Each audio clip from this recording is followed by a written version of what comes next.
right, so today we're going to be talking a little bit about the cardiac cycle. We're going to be talking about inotropy, preload, afterload, mean arterial pressure regulation, and then finally how fluids move in and out of the capillaries. So first we're going to start with the cardiac loop, cardiac cycle, basically one loop of the cardiac cycle. We're going to start right here. There's four parts pretty much to this. So the first part, this is when our AV valves open. So when our AV valves open, we're going to start letting blood into the ventricles. So we're going to be increasing our pressure from about 50 to 120 milliliters. And our pressure is also going to increase, not a lot, but it will increase as we increase the volume in the ventricles. This part right here is when the AV valves close. That's when we hear the lub sound. And when those close, we're going to get a spike of pressure straight up with no change in volume. This is isovolumic contraction. And then once the pressure inside of the ventricles finally exceeds that of the aorta, we're going to open our semilunar valves. So these semilunar valves are going to open, the blood is going to rush out into the aorta and into the circulation system, and this is what the curve is the ejection of the blood into the circulatory system. Once we get to here, we're going to close our semilunars. This is also where we get the dicrotic notch, which is the when the aorta constricts, it'll push some blood back into the closed semilunar valve, and that's where we'll get a little bump, kind of like that we see on the EKG. And this is also where we hear our dub sound, which is the semilunar valves closing. And then as we relax, we get isovolumic relaxation. And so that pretty much is the cardiac cycle. As volume increases, normally pressure increases unless we have an isovolumic relaxation. That's just what is happening. Our AV valves open, we increase volume and a little bit of pressure. They finally close. We get a spike as the ventricles contract until they can open the semilunar valves, eject all the blood, close the semilunar valves, and then we relax without any change in volume. That is the cardiac cycle. Now we're going to talk about inotropy, preload, and afterload. Inotropy is contractility. It's a little hard to explain, but inotropy is contractility, or as we're going to see in these equations, it is elasticity and compliance. Elasticity has to do with stiffness. So if we have more elasticity, I guess, it'll be stiff, and this is opposite, so not stiff. And we'll see that as we go along. So here we have a cardiac cycle, and if we look at it, we still have normal increase in atrial pressure and volume, same with ventricular contraction. However, we're gonna be increasing the amount of blood going out as we go through. This right here, we're gonna start right there, and this slope measures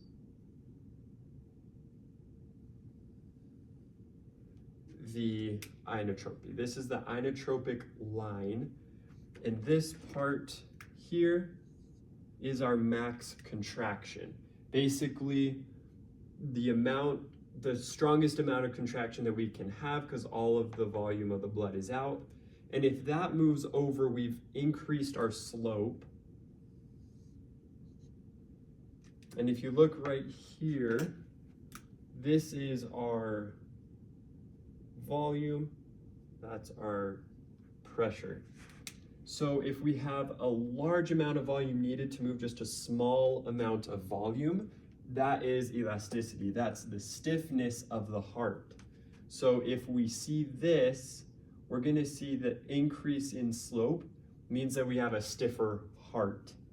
Whereas if we decrease the slope, if we come over here and we come about right here, then we're going to have a large amount of volume excreted by a small amount of pressure.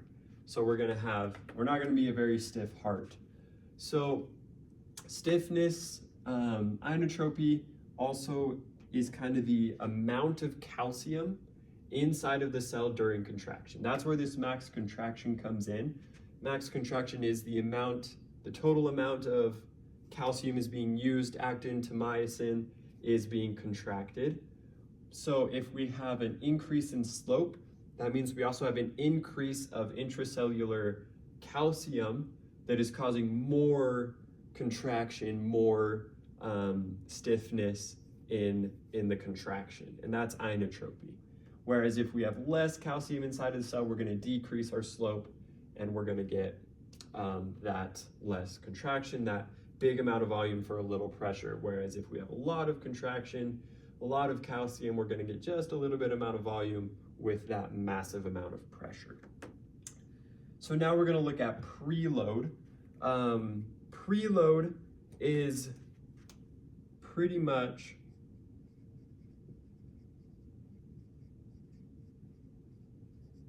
how much blood into heart before contracting.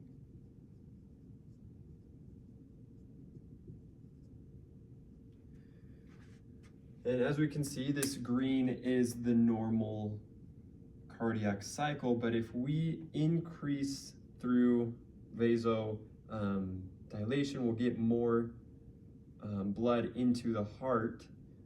We're going to get more blood into the ventricles before they contract, and we'll get a larger amount of cardiac output. And so inotropy, preload, afterload all affect cardiac output. And so preload will increase our cardiac output as we get more blood into the ventricles before it contracts, increasing the amount of blood leaving. Afterload is, again, a little harder to explain, but basically we look at it from this point and we say it's the amount of force or pressure needed by the ventricle to open the semilunar valve.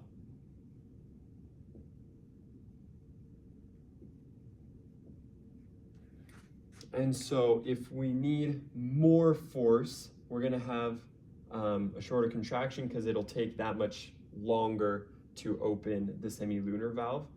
And we're going to decrease the amount of blood that left because of the amount of contraction, time of contraction that we had. And we also have, basically this is regulated by, in healthy individuals, it's just our diastolic pressure.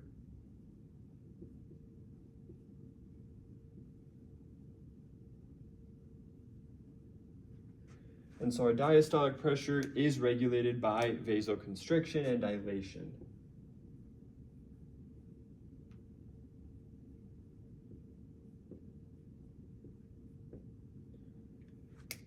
And so that is how we regulate afterload. If we want, say somebody passed out and they're supposedly having a heart attack, their heart's not getting enough blood to it, and so what we're gonna do is we're gonna give them nitro. We're gonna dilate their blood vessels and lift their legs so that we're not only increasing preload, but we're also decreasing afterload, the amount of pressure needed to open the semilunar valve.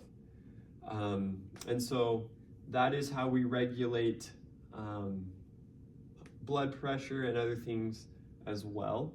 And now we're going to go and look at our mean arterial pressure, which also affects our inotropy, preload, afterload.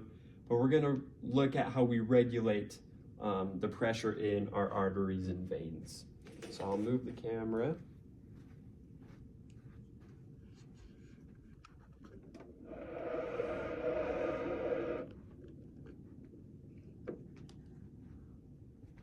All right, so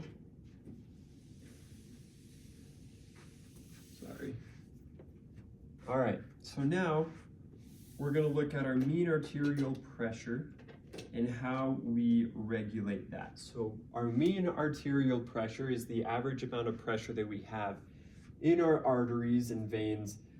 As you can see, I listed it so we go from the aorta out to the arteries, out to the arterioles, then to the capillaries, then venules, veins, back to the right side of the heart. And so the mean arterial pressure is affected by our cardiac output multiplied by our peripheral resistance. And so the more cardiac output we have, the more mean arterial pressure we'll have. The more peripheral resistance we have, more constriction we have, the more our mean arterial pressure will go up. And so this little graph right here, so it'll fluctuate in the arteries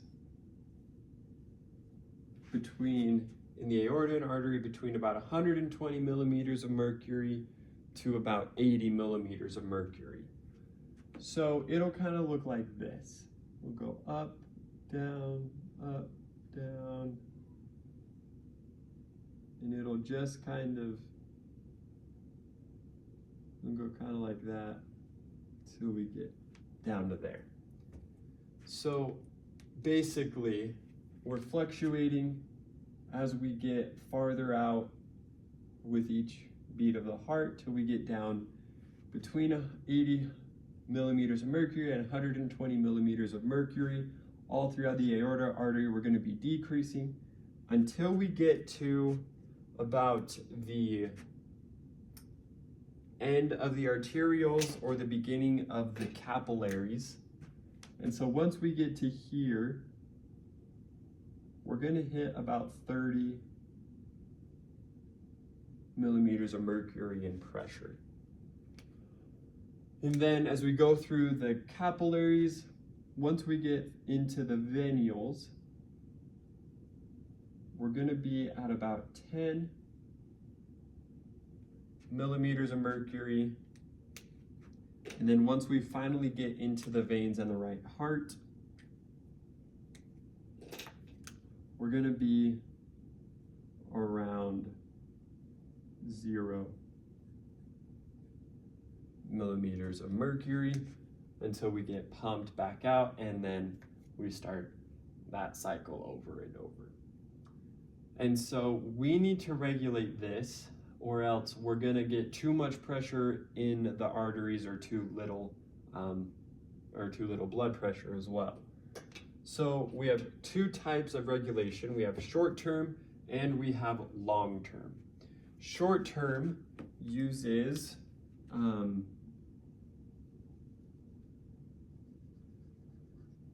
baroreceptors. So as we come into the aorta, we're going to split off, and these little parts of the vessels have what are called baroreceptors. And baroreceptors are stretch receptors. So they detect stretch.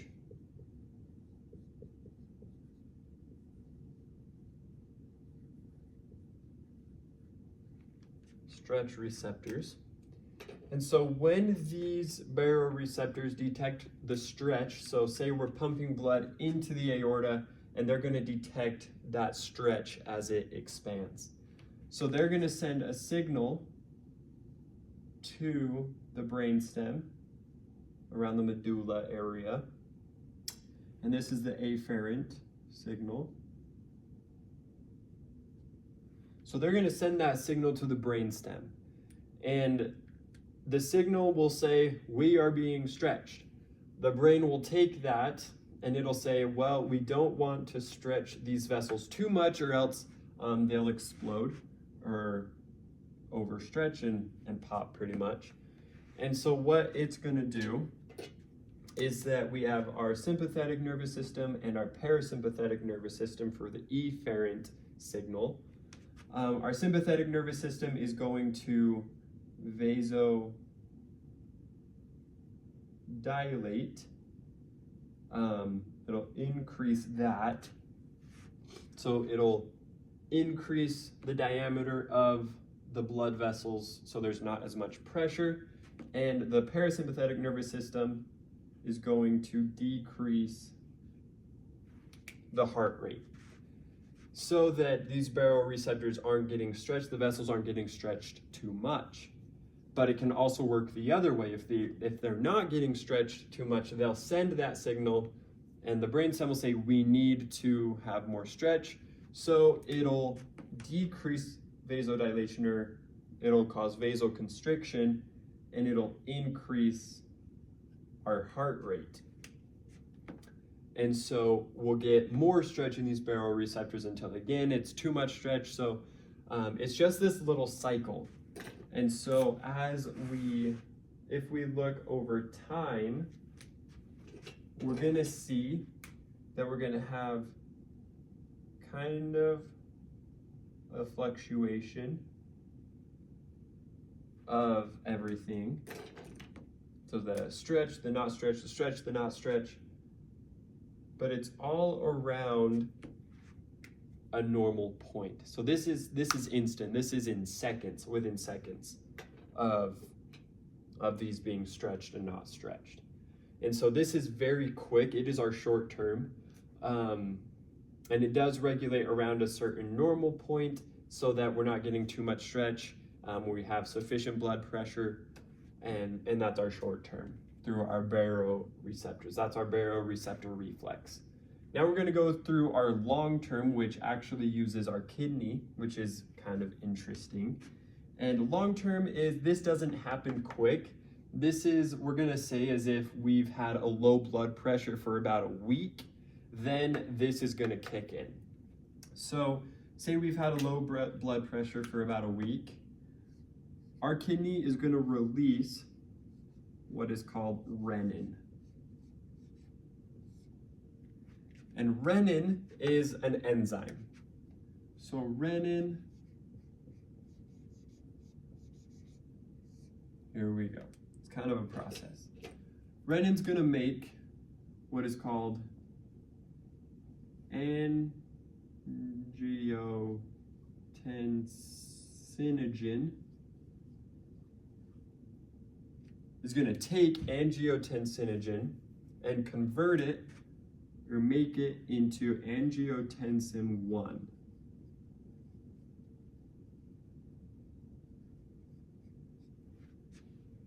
And then angiotensin 1 is going to go to the lungs.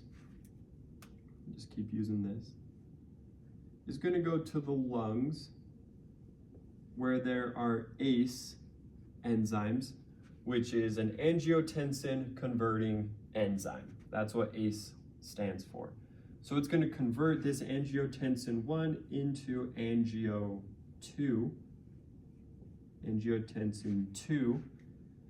And angiotensin 2 has a few functions that it does. First, it increases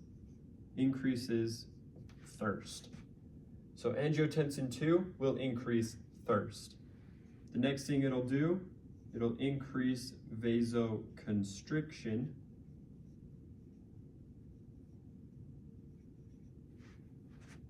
And we get more pressure. It's also going to increase aldosterone.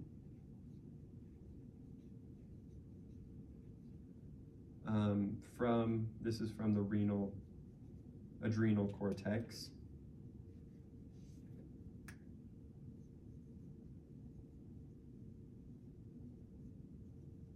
On the kidney. And aldosterone does a couple things. Aldosterone increases potassium excretion, so it'll increase potassium going out of the cell and increase sodium absorption, or increase sodium going into the cell. And what this does is that as calcium goes out and sodium comes in, the water is going to follow the salt. It's going to follow the sodium into the blood or into the cell. And so we're going to increase the amount of pressure that we have in our blood vessels, because as we increase the volume, our pressure is going to increase, so blood pressure increases as the water follows this sodium going in. Sodium absorption, sorry. And then it also increases ADH release, and ADH increases our water absorption in the kidney.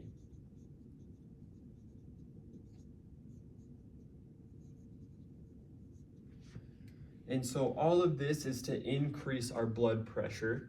As we convert all of this, we increase our thirst, we'll drink more water, we'll constrict our blood vessels. Aldosterone will influence our potassium and sodium levels, so water will go in and go out or whatever, so that our blood pressure can increase, and will also increase the absorption of water in the kidney.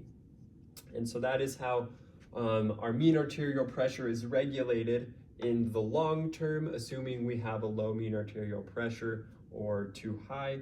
This will shut off, turn on in the long term for like weeks. This isn't within seconds like the short term. And so that is how we regulate our MAP. Now, make sure you can see. We're going to look at how our fluids flow inside our capillaries, so into and out of our capillaries. So this is a capillary. We have our arterial side and our venial side. And this ring right here is called the precapillary sphincter.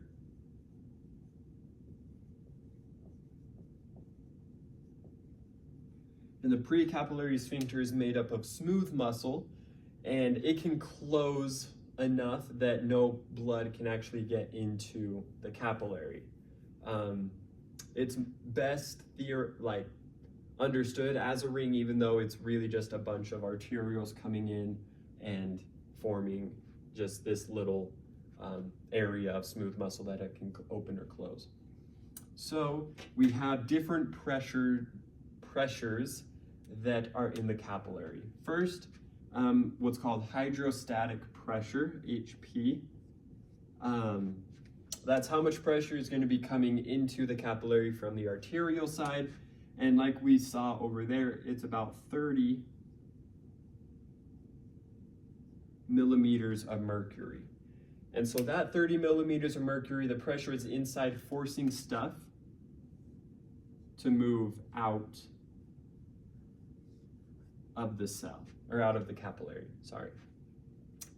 And then we have other things. We have some proteins that are inside of the cell. I'm gonna lock this door real quick. Okay, we have some protein inside of this cell that actually has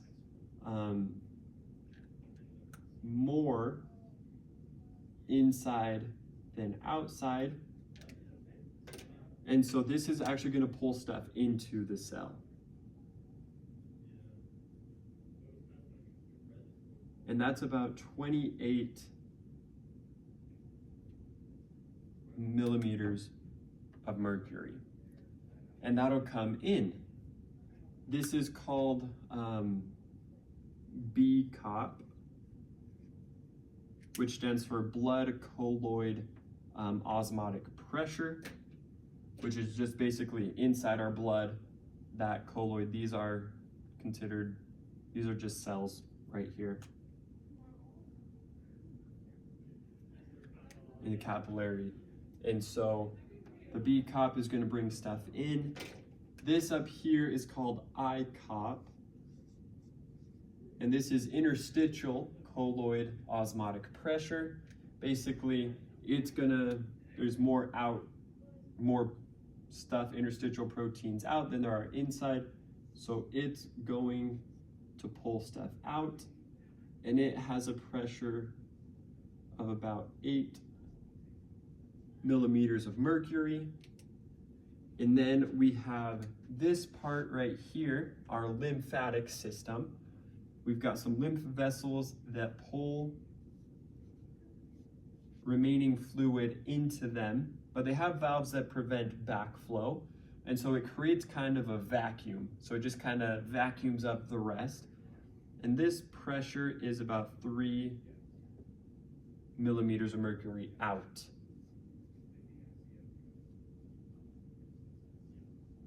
So out. And then to get our net pressure on the arterial side, we're just going to add up all of our